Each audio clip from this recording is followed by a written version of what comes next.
صلی اللہ تعالی علیہ وعلی آلہ واصحابہ ما دارت القمران اما بعد فاعوذ باللہ من الشیطان الرجیم بسم اللہ الرحمن الرحیم انا نحن نزلنا الذکر وانا له لحافظون۔ معزز سامعین کرام، مجھے اپنے کم علمی کا اعتراف ہے اور اپنی ٹوٹی پھوٹی زبان کا اعتراف ہے۔ اس کے باوجود ہمارے اساتذہ اور اکابرین کے حکم پر مدرسے کی کارگزاری آپ حضرات کے سامنے سنانے کے لیے کھڑا ہوں۔ انشاءاللہ کوشش پوری کروں گا کہ بہت جلد یہ کام مکمل ہو جائے۔ ہمارے جامعہ خلفاء راشدین کے محتمی اور مدیر ہیں قاری عبدالواحد صاحب، مقیم حال ساؤتھ افریقہ۔ حضرت اگرچہ ہم سے دور ہیں لیکن حضرت کی فکریں، حضرت کی کوششیں، حضرت کی جد و جہد ہمارے ساتھ ہے۔ سال میں 2 3 4 مرتبہ حضرت کا آنا جانا ہوتا ہے، لیکن اکثر یہ دیکھا گیا کہ جب کبھی حضرت ہمارے یہاں آئے اور انہوں نے ہمارے یہاں کا ماحول دیکھا، ہمارے یہاں مدارس کا، مکاتب کا، مسجدوں کا ماحول دیکھا تو بڑی تڑپ انہوں نے ظاہر کی۔ ایک مرتبہ مدرسے کے قیام کے بعد میں نے حضرت سے پوچھا کہ حضرت آپ نے جامعہ خلفاء راشدین قائم کیا، اس کے لیے بڑی محنتی کی کوشش کی، مجھے پوچھنا یہ ہے کہ آپ کے جو دماغ کے اندر مدرسہ قائم کرنے کا خیال کیسے پیدا ہوا؟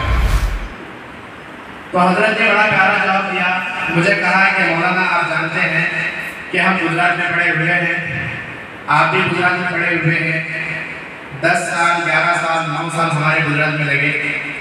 ہم نے گجرات کا ماحول دیکھا، وہاں کے بڑے بڑے دارالعلوم کی بات میں نہیں کرتا، وہاں کے بڑے بڑے جامعات کی بات میں نہیں کرتا، وہاں بڑے بڑے شہروں کی بات میں نہیں کرتا، وہاں کے دیہاتوں کا حال میں دیکھ کر آیا ہوں۔ وہاں دیہات میں جب میں کسی مسجد میں نماز پڑھنے کے لیے گیا تو ایسے قرآن حضرات مجھے نماز پڑھانے والے ملے، ایسے تجوید کے ساتھ قرآن پڑھانے والے ملے کہ میں وہاں سے مطمئن ہو کر اٹھا کہ الحمدللہ میرے آج کی نماز ہوئی۔ اور پھر کہنے لگے کہ ہمارے یہاں دیہات کو چھوڑیے، شہر کو چھوڑیے، بڑے بڑے جامعات کو چھوڑیے، دارالعلوم کا بھی حال ایسا نہیں ہے۔ تو میرے دل کے اندر یہ فکر ہوئی کہ ہم بھی گجرات میں پڑھے ہوئے ہیں، ہمارے یہاں بھی گجرات کے بڑے بے فضلہ ہیں، تو کیوں نہ ہمارے علاقے کے اندر ایسا جامعہ قائم ہو جائے جہاں پر گجراتی کی نہج پر تعلیم دی جائے، جہاں پر طلباء کرام کو ایسا تیار کر کے بھیجا جائے کہ دیہات کے اندر جہاں پر نمازوں کا وقت ہو جاتا ہے نماز پڑھانے والا نہیں ملتا، جہاں پر رمضان کا مہینہ آتا ہے روزوں کی فضیلت کو بیان کرنے والا نہیں ملتا، جہاں طہارت پاکی کے مسائل بیان کرنے والا نہیں ملتا، تو کیوں نہ ایسا مدرسہ قائم ہو کہ جہاں بچوں کو تیار کر کے دیہات میں رہنے والے، شہر میں رہنے والے لوگوں کی نماز ان کے ذریعے سے صحیح ہو، ایسی کوشش کی جائے۔ تو یہی فکر کی، یہی گڑن کی، تو اس فکر اور گڑن کو لے کر انہوں نے جامعہ خلفاء راشدین کو قائم فرمایا۔ میں مختصر سے یہ کروں کہ ہمارا جامعہ خلفاء راشدین 8 تاریخ 7واں مہینہ 2023 کو شروع ہوا۔ شروع کے اندر 3 طلبہ ہمارے اس جامعہ میں تھے، ان کی کلاس لگتی تھی، دیکھنے والوں کو محسوس ہوتا تھا کہ 3 بچوں کو لے کر یہ کیا کریں گے۔ عام طور پر ہمارے یہاں مدارس میں ہوتا یہ ہے کہ جب ابتدا میں مدرسے شروع ہوتے ہیں تو 1 مہینہ 2 مہینہ تعلیم ہوتی ہے، پھر اس کے بعد مدرسے بند ہو جاتے ہیں، یا تو طلباء کے نہ آنے کی وجہ سے، یا تعلیم میں حرج ہونے کی وجہ سے، یا ان کے ساتھ تعاون نہ ہونے کی وجہ سے مدرسے بند ہو جاتے ہیں۔ تو الحمدللہ 3 بچے شروعات میں تھے، تو یہ تعداد بڑھتی گئی، ہمارے اساتذہ نے، ہمارے ذمہ داروں نے جو ہے اس کے ساتھ جم کر انہوں نے پڑھائی دی اور بچوں کو سکھلایا پڑھایا، تو یہ 1 سال کے اندر 3 بچوں سے لے کر 20 تک کی تعداد پہنچ گئی۔ اب 2023 مکمل ہوا، اس کے بعد 2024 شروع ہوا تو 20 سے لے کر 40 تک یہ تعداد پہنچ گئی۔ اس کے بعد 2025 جس میں ہم چل رہے ہیں، الحمدللہ ہمارے مدرسے کے اندر 52 بچے تعلیم حاصل کر رہے ہیں۔ شروعات کے اندر تو محسوس نہیں ہوتا تھا کہ یہ مدرسہ چلے گا، لیکن آپ حضرات کا تعاون رہا، اللہ کا فضل رہا تو یہ مدرسہ چل رہا ہے۔ ہم آپ حضرات سے یہ اپیل بھی کرتے ہیں، گزارش بھی کرتے ہیں کہ آپ ہمارا ساتھ دیں اور مدرسے کے لیے دعا ضرور کریں۔ یہ مدرسے کا قیام ہوا اور مختصر کارکردگی یہ رہی کہ اس 2 سالہ قیام میں 2 سال مکمل ہو رہے ہیں، تیسرا سال ابھی 1 مہینہ گزر رہا ہے تیسرے سال کا، تو 2 سال مکمل ہوئے۔ تو اس 2 سال کے مکمل کے اندر ہمارے بچوں نے ناظرہ تجوید کے ساتھ مکمل کر کے، نورانی قاعدہ قواعد مکمل کر کے، حفظ قرآن پاک کے 23-25 پارے ہمارے بچوں نے حفظ کر لیے ہیں الحمدللہ۔ اور کچھ بچے ایسے ہیں جن کے 20 ہوئے ہیں، کسی کے 15، کسی کے 10 حفظ قرآن پاک کے پارے ہوئے ہیں، اور کچھ بچے ناظرہ میں ہیں، ان کے بھی کسی کے 25، کسی کے 20، کسی کے 14-15 پارے ہوئے ہیں۔ تو یہ ہماری مختصر 2 سال کی کارکردگی ہے۔ انشاءاللہ اگر موقع رہا تو اس سال ہمارے اس جامعے سے ایک بچہ حافظ بن کر انشاءاللہ فارغ ہوگا۔ تو یہ مختصر 2 سال کی کارکردگی ہے۔ آپ سبھی حضرات جانتے ہیں مکتب کے اندر ہمارے بچے پڑھتے ہیں، 3-4 سال مکمل ہوتے ہیں، لیکن پھر ان کا ناظرہ قرآن کریم شروع نہیں ہوتا۔ لیکن یہ اساتذہ کی محنتیں ہیں، آپ حضرات کی دعائیں ہیں، تو اس مختصر مدت کے اندر اتنا کام ہوا ہے۔ انشاءاللہ رمضان سے پہلے ایک بچہ یہاں سے حفظ قرآن مکمل کر کے نکلے گا۔ اور دوسری بات مجھے بتانی ہے، قرآن کریم کے تعلق سے ہمارے یہاں عام طور پر مدارس کے اندر یہ چیزیں نہیں ہے، اللہ تعالیٰ ہر جگہ یہ چیزیں پیدا فرمائے، تو وہاں تجوید کا گھنٹہ نہیں ہوتا۔ بچوں کو باقاعدہ قرآن کریم کو یاد کروانے کے ساتھ ساتھ حروف کی صحت کی طرف دھیان کم دیا جاتا ہے، لیکن الحمدللہ ہمارے لیے یہاں ایک مختص گھنٹہ ہے کہ جہاں پر طلباء کو حروف ہجائیہ کی مشق کرائی جاتی ہے، لہجہ عربیہ کی مشق کرائی جاتی ہے، قرآن کریم کی تینوں کیفیات میں پڑھنے کا تعاون کیا جاتا ہے اگر ترتیل کے انداز میں۔ ابھی آپ حضرات کے ساتھ کچھ بچوں نے حضرت قرآن کریم آپ حضرات کے سامنے پڑھ کر سنایا، اور کچھ بچوں نے آپ حضرات کے سامنے ترتیل قرآن پڑھ کر کے سنایا، تو یہ بھی ہمارے مدرسے کے اندر ہوتا ہے۔ اور ماشاءاللہ والأخذ بالتجوید حتم لازم، والأخذ بالتجوید حتم لازم، من لم يجود القرآن عاصم کے پیش نظر بچوں کے اندر قرآن کریم پڑھنے کا جذبہ اور حروف کی ادائیگی اور قرآن سے لگاؤ کے اندر نکھار پیدا کرنے کے لیے باقاعدہ ہر ہفتے لجنت القرآن کے نام سے ایک انجمن ہمارے مدرسے میں ہوتی ہے، جس میں بچوں کو 15 دن کا وقت دیا جاتا ہے، اور اس کے اندر تینوں کیفیات کا بچوں کو پابند بنایا جاتا ہے۔ کچھ بچے اس میں حضر مشق کر کے آتے ہیں، کچھ بچے تدبیر مشق کر کے آتے ہیں، اور کچھ بچے جو ہے ترتیل مشق کر کے آتے ہیں، اور اپنا 15 دن کی جو کارکردگی ہے، محنت ہے، اس کو ہمارے سامنے پیش کرتے ہیں۔ یہ ہمارے یہاں کام ہو رہا ہے۔ اور یہاں ہمارے اس جامعہ کے اندر ایک اور شعبہ ہے اردو کا، جہاں پر بچوں کو اردو لکھنا اور پڑھنا سکھایا جاتا ہے۔ ہمارے عام طور پر بچے جب فارغ ہو کر نکلتے ہیں تو کسی مسجد میں مدرسے کے اندر پڑھانے کے لیے جاتے ہیں، تو اردو وہاں پر بہت ضروری ہوتی ہے۔ ہر مسجد کا مسئلہ ہے کہ نماز پڑھنا صرف امام کا کام نہیں ہے، پڑھانا امام کا کام نہیں ہے، ساتھ میں کتاب کی تعلیم کرنا بھی امام کا کام ہے۔ اسی لیے عام طور پر ہر حافظ کو، ہر قاری کو اردو سے جو ہے واسطہ پڑتا ہے، تو اس کے خاطر ہمارے مدرسے کے اندر ایک گھنٹہ باقاعدہ اردو کا چلتا ہے، جس میں بچوں کو پڑھنا لکھانا سکھایا جاتا ہے، اور ساتھ ہی ساتھ بچوں کے اندر اردو بولنے کی صلاحیت پیدا ہو، بچوں کے اندر اردو بولنے کا انداز پیدا ہو، اس کے لیے خاص ایک اور انجمن ہمارے یہاں چلتی ہے شعبہ تقریر کے نام سے۔ اس کے اندر بچوں کو 15 دن کا وقت دیا جاتا ہے، بچے اردو تقریریں یاد کر کے اپنے مافی ضمیر کو ادا کرنے کی کوشش کرتے ہیں، اور محنت کر کے ہمارے سامنے 15 دن کا نچوڑ پیش کرتے ہیں، وہ بھی ہمارے جامعہ میں کام چل رہا ہے۔ اسی طرح جس طرح بچوں کی علمی ترقی پر ہمارے اساتذہ محنت کر رہے ہیں، ساتھ ہی ساتھ ان کے حسن عادات و اخلاق پر خصوصی توجہ دی جاتی ہے۔ چنانچہ ہفتے میں ایک مرتبہ تمام طلباء کے سامنے ایک استاد نصیحت اور واعظ فرماتے ہیں، جس میں عقائد، اعمال، پاکی طہارت، اخلاق و عادات پر بات ہوتی ہے، اور ماشاءاللہ جب اساتذہ بات کرتے ہیں تو پورے مہینے بچوں کے اندر وہ چیزیں کھل کر نظر آتی ہے کہ آج جس عنوان پر بات ہوا پاکی پر، تو پورے بچے آپ کو پاکی صفائی کے ساتھ پورا مہینہ نظر آتے ہیں۔ اس کا خاص اثر بچوں پر نظر آتا ہے، اور انشاءاللہ یہ جو چھوٹے بچے ہیں زیادہ سمجھتے نہیں، لیکن آئندہ یہ جو باتیں اساتذہ نصیحت کے طور پر واعظ کے طور پر بیان کرتے ہیں، آگے چل کر ان کے اندر یہ چیز ڈر کر جائے گی۔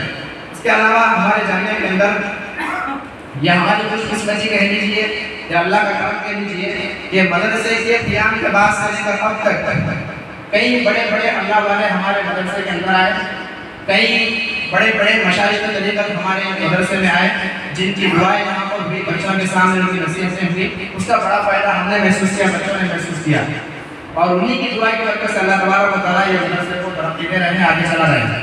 تو ان میں سے